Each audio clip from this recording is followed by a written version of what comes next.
ਵਿੱਚ ਵੀ ਵਿਆਹ ਰਹੀਆਂ ਨਾਲ ਵੰਡੇ ਵਿੱਚ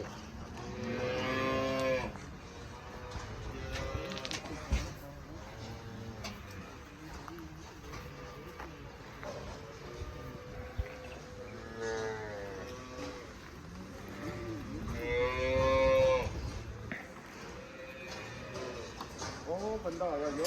ਕਿਤੇ ਘੋੜੇ ਵਾਲੇ ਕੋਲ ਆ ਹੋਰ ਉਹਦੇ ਫਿਰ